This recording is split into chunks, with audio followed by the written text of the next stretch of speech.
Hi friend नमस्कार। मु आपण समस्त को मोर यूट्यूब चैनल रे स्वागत जनाए। आ प्रभु जीशु ख्रीष्ट नाम रे मु आपण मान को मोर अभिनंदन जनाऊँची। मु ए वीडियो करिवार मुख्य उद्देश्य होची आजिकली आमर ख्रिस्टियन समाज रे आ विशेषतः उड़ीसा रे आमर जे तीन जन मुख्य प्रचारक भाव रे यूट्यूब रे चर्चित होउछंती से मानकर ना आपण माने जानिथिबे।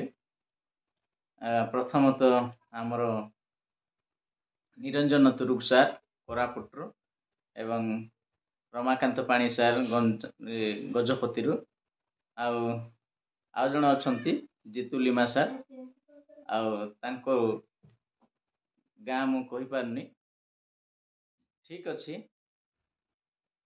जे तर्क वितर्क रे बहुत किछि तर्क वितर्क होउची किए ठीक किए भूल किए कौन प्रचार करुच्ची किए कौन नहीं ए विषय सब चिंताधारा लोक मान मन आसर वीडियो नहीं कि अनेक लोक वीडियो कर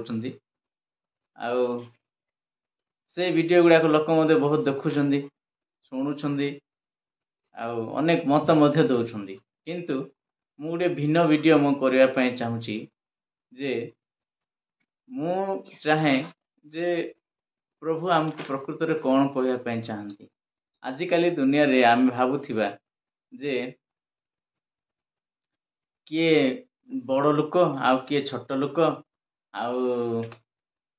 अनेक मध्यम लोक एमती भाग घंटारे आम मैंने चलुवा भावुअी मु तेणु केते जन लोक नाई मु सपोर्ट कर मोर विरोधी नाई मु क्या विरोधी नाई एमती मतामत दौरान भाई मैंने एणु मु आज आपण मान सामने गोटे वाक्य रखापी चाहूँगी।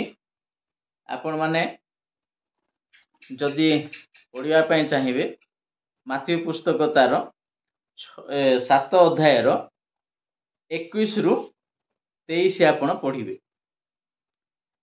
ये वाक्य मु पढ़ुची आपण माने शुणंतु ध्यान देकी। मते प्रभु प्रभु बोली डाकंती एपरी प्रत्येक स्वर्ग राज्य प्रवेश करिवे नाही, मात्र जे मोहर स्वर्गस्थ पितांको इच्छा साधन करे से प्रवेश करिवो। एडा हला प्रथम पद 21 पद 22 रे एपरि लिखा हिची देखंतु। से दिन अनेक मते कहिवे हे प्रभु आम्भे माने कि तुम्भ नाम रे भाववाणी कहिलु नाही, पुणी तुम्भ नाम रे कि भूत मानकु छड़ेलु नाही, आउ तुम्भ नाम रे कि अनेक शक्तिर कार्य कलु नाही। सेते बेले मु से मानकु स्पष्ट रूपे कहिबी। यह जीशुंकर वाक्य। मु तुम मानकु केबे हे जानी नाही, हे अधर्माचारी माने मो पाखरु दूर हो। कौन कहउछंती जीशु बा प्रभु सेते बेले कौन कहे बोले ई वाक्य रे कहा जाउची। सेते बेले मु से मानकु स्पष्ट रूपे कहिबी। को मानकु जो माने भाववाणी करथिबे, जो माने भूत छड़ेथिबे, जो माने मिराकल काम करथिबे, से प्रत्येकंकु मु तुम्भ मानकु केबे हे जानी नाही, हे अधर्मचारी माने मो पाखरु दूर हो। ए वाक्य लेखा हेछि। आ प्रथम पदरे माने पढ़लु 21 रे मते प्रभु प्रभु बोली डाकंती एपरी प्रत्येक स्वर्ग राज्य प्रवेश करिवे नाही, मात्र जे मोहर स्वर्गस्थ पितांको इच्छा साधन करे से प्रवेश करिवे। आज जो आमर ख्रिस्टियन समाज आमने कौन करचु, किए जदि भाववाणी करुच्ची ता पछरे धाउचु, किए जदि मिराकल करुच्ची ता पछरे धाउचु, किंबा किए जदि कौन भूत मान को छड़ौछंती तेबे से मान को पछरे लोक जाउछंती। आउ से मान को कौन कहउछंती, से माने ईश्वरंकर दास माने, से माने प्रभुंकर दास माने, आउ से माने ही अभिषिक्त लोक माने, आउ से माने पवित्र आत्मा रे परिपूर्ण लोक माने बोली कह जाउछि। किंतु बाइबल रे लिखा जाउछि सेमानंकु मध्य से दिन केतेबेले जेतेबेले कि प्रभुंकर द्वितीय आगमन हबो आउ समस्त लोक रैप्चर हेबे, से दिन प्रभु कहिबे जे हे अधर्माचारी माने मु तुम्भ मानकु जानी नाही, तमे ମୋ ପାଖରୁ ଦୂର ହୁଅ। ଏ ବିଷୟ କହିବେ ବୋଲି ବାକ୍ୟରେ ଲେଖାଯାଉଛି।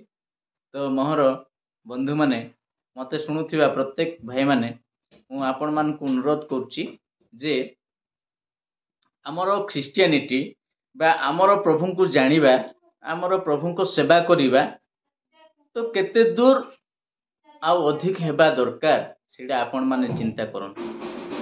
ଆମ ପ୍ରାର୍ଥନା କରିକି ଗୋଟିଏ ଆମମାନଙ୍କ ଜୀବନରେ କ'ଣ ପ୍ରଭୁଙ୍କର ଅନୁଗ୍ରହ ପାଇକି, ପ୍ରଭୁଙ୍କର ଆତ୍ମା ପାଇକି ଯେତେବେଳେ ଆମମାନେ ପ୍ରାର୍ଥନା କଲେ ରୋଗୀ ସୁସ୍ଥ ହେଉଛନ୍ତି, କି ଭୂତ ଚାଲି ଯାଉଛି, କିମ୍ବା କୌଣସି ମିରାକେଲ୍ ହେଇଯାଉଛି, ଏଥିପାଇଁ ଆପଣମାନେ ଖୁସି ହୁଅନ୍ତୁ ନାହିଁ।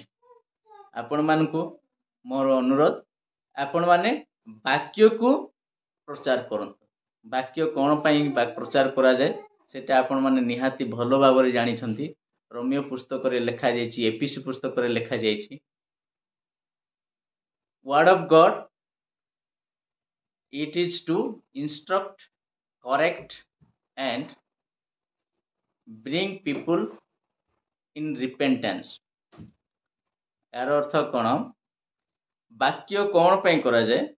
ଯେ ବାକ୍ୟ ଜଣକୁ ସୁଧାରିବା ପାଇଁ, ଭୁଲ ପଥରୁ ଠିକ ପଥକୁ ଆଣିବା ପାଇଁ ଏବଂ ମନ ପରିବର୍ତ୍ତନ କରିବା ପାଇଁ ବାକ୍ୟ ପ୍ରଚାର କରାଯାଏ। ସେଇ ବାକ୍ୟ ଈଶ୍ୱରଙ୍କର ବାକ୍ୟ।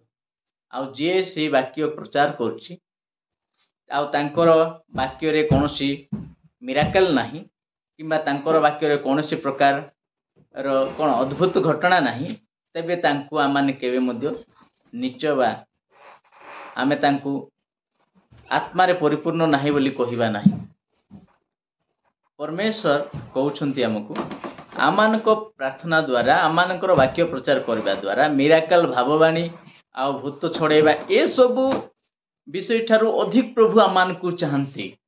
ସେଇଟା ହେଉଛି ଆମମାନଙ୍କ ଜୀବନରେ କ'ଣ ଆମମାନେ ସତ୍ୟତାକୁ ଜାଣୁ, ଯାହା ସତ୍ୟ ଅଟେ ସେଇ ବିଷୟକୁ ଆମମାନେ ଜାଣୁ, ଯୀଶୁଙ୍କୁ ଆମମାନେ ପ୍ରଚାର କରୁ।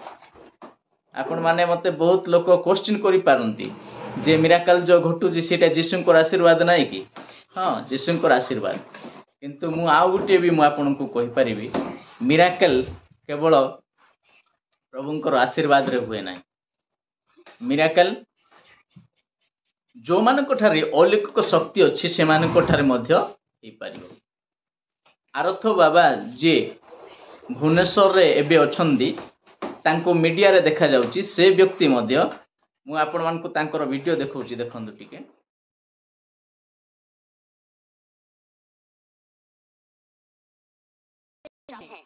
तो बाबा अपने दिव्य चिकित्सा द्वारा उन्हें ठीक कर सकते हैं।